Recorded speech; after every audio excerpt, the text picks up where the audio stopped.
LJP अध्यक्ष रामविलास पासवान ने पटना के कारगिल चौक पर धरना दिया। उन्होंने नीतीश सरकार पर अल्पसंख्यकों के हित को नजरअंदाज करने का आरोप लगाया। मुजफ्फरपुर में वेतन की मांग को लेकर टीचरों ने डीएम ऑफिस पर धरना दिया। इस दौरान उन्होंने कई घंटे तक अफसरों को ऑफिस के अंदर नहीं जाने दिया। नालंदा के कस्तूरबा गांधी स्कूल में कई छात्राएं तबियत बिगड़ने के बाद बेहोश हो गयीं। इनको इलाज के लिए सदर अस्पताल में भर्ती कराया गया है। भागलपुर रेलवे स्टेशन पर एक बड़ा हादसा टल गया। वनांचल एक्सप्रेस के प्लेटफॉर्म पर आने के दौरान एक बोगी पटरी से उतर गई। इसके बाद पैसेंजरों में अफरा तफरी मच गई। कटिहार के हाफलागंज से लापता सिंटू का अब तक सुराग नहीं मिल पाया है। परिजनों ने पड़ोसी पर सिंटू को अगवा करने का आरोप लगाया है।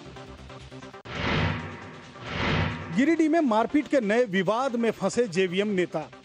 इस बार बाबूलाल मरांडी के भाई पर लगा आरोप। जमीन विवाद को लेकर दो गुटों में जमकर मारपीट हुई, जिसमें 6 लोग जख्मी हो गए। एक पक्ष का आरोप है कि मारपीट नूनूलाल मरांडी, उनके बॉडीगार्ड और दूसरे लोगों ने की है। नूनूलाल मरांडी जेवीएम सुप्रीमो बाबूलाल मरांडी के छोटे भाई हैं। हालांकि मरांडी का कहना है कि ये बेबुनियाद आरोप है और वो घटना के वक्त तो कहीं और थे।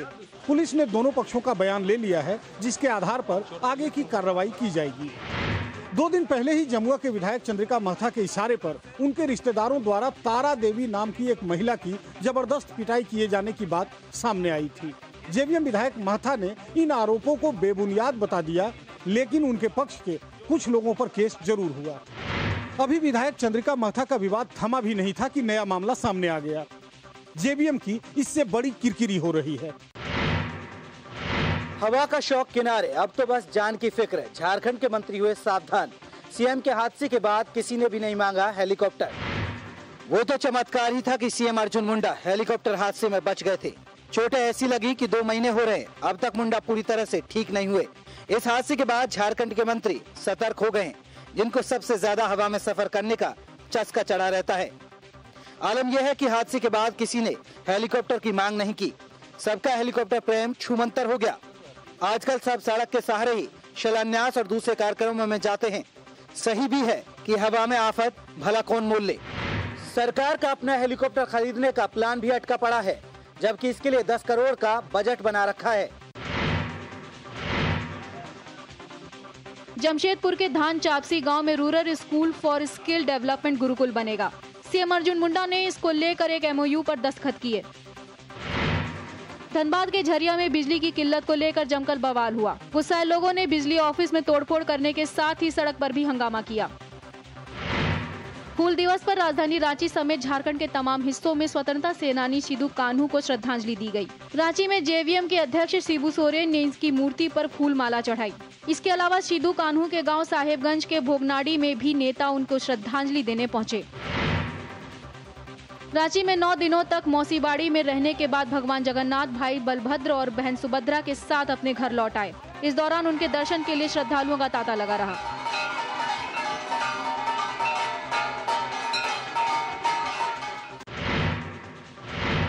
पूर्व राष्ट्रपति APJ अब्दुल कलाम 2004 में सोनिया गांधी को PM पद की शपथ दिलाने को तैयार थे।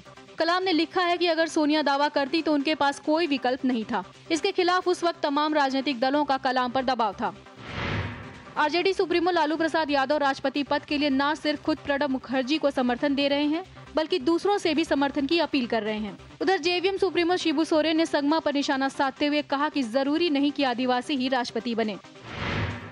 आदर्श घोटाले में फंसे महाराष्ट्र के पूर्व CM अशोक चव्हाण ने जांच आयोग में पेशी के दौरान विलासराव देशमुख पर उंगली उठाई। चव्हाण उस वक्त राजस्व मंत्री थे जब विलासराव CM थे। इस मामले में पूर्व CM सुशील कुमार शिंदे ने देशमुख पर ठीकरा फोड़ा था। देशमुख ने चव्हाण को लपेट दिया था, तो अब बारी चव्हाण की। IPL में स्पॉट फिक्सिंग के मामले में 5 खिलाड़ियों पर गाज गिरी है। BCCI ने इन 5 पर प्रतिबंध लगा दिया। इनमें TP सुधेंद्र के खेलने पर आजीवन प्रतिबंध लगा। वहीं शलभ श्रीवास्तव पर 5 साल का बैन लग गया। दूसरे 3 खिलाड़ियों मोहनीश मिश्रा, अमित यादव और अभिनव बाली पर 1-1 साल का बैन लगा। इन 5 को एक स्टिंग ऑपरेशन में फिक्सिंग के लिए हामी भरते पकड़ा गया था। इसकी जांच बोर्ड की एंटी करप्शन यूनिट ने की थी, जिसकी रिपोर्ट के आधार पर बोर्ड ने कार्रवाई की थी। महेश भूपति और सानिया मिर्जा की जोड़ी विंबलडन से बाहर हो गई। मिक्स्ड डबल्स के दूसरे दौर में भूपति और सानिया ऑस्ट्रेलिया और रशिया की जोड़ी से हार गए। दोनों ने हाल ही में फ्रेंच ओपन का खिताब जीता था। विंबलडन में 6 बार के चैंपियन रोजर फेडरर उलटफेर का शिकार होने से बच गए। तीसरे दौर में फ्रांस के जूलियन बेनाटियू ने फेडरर का पसीना छुड़ा दिया। 2 सेट से पिछड़ने के बाद फेडरर ने जबरदस्त वापसी कर अगले दौर में जगह बनाई। इंग्लैंड ने पहले वनडे मुकाबले में ऑस्ट्रेलिया को 15 रन से हरा दिया। इंग्लैंड की ओर से बल्लेबाजी करते हुए एन मार्क ने शानदार 89 रनों की बदौलत 272 रन का स्कोर खड़ा किया। जवाब में ऑस्ट्रेलियाई टीम 257 रन ही बना सकी। यूरो कप में संडे को सुपर फाइनल खेला जाएगा। फाइनल में डिफेंडिंग चैंपियन स्पेन की टक्कर इटली से होगी। सेमीफाइनल में स्पेन ने पेनल्टी शूटआउट में पुर्तगाल को हराया था तो इटली ने मजबूत जर्मनी को पीट दिया था। मिस्र में नवनिर्वाचित राष्ट्रपति मोहम्मद मुर्सी ने सत्ता संभाली है। काहिरा में तहरीर चौक पर मुर्सी ने लाखों समर्थकों को संबोधित किया। मुर्सी राष्ट्रपति चुनाव में मुस्लिम ब्रदरहुड के कैंडिडेट थे। बर्मा की लोकतंत्र समर्थक नेता आंग सांग सूकी से अधिकारियों ने आग्रह किया है कि वो देश का नाम बर्मा नहीं बल्कि म्यांमार के तौर पर लें। सैनिक शासन ने बर्मा का नाम बदलकर म्यांमार रख दिया था। दक्षिणी चीन के गुआंगडोंग राज्य में तेल रिसाव से भीषण विस्फोट में 20 लोगों की मौत हो गई, जबकि दर्जन भर से ज्यादा लोग घायल हो गए। पेट्रोल लेकर जा रहा एक ट्रक दूसरे ट्रक से टकरा गया था।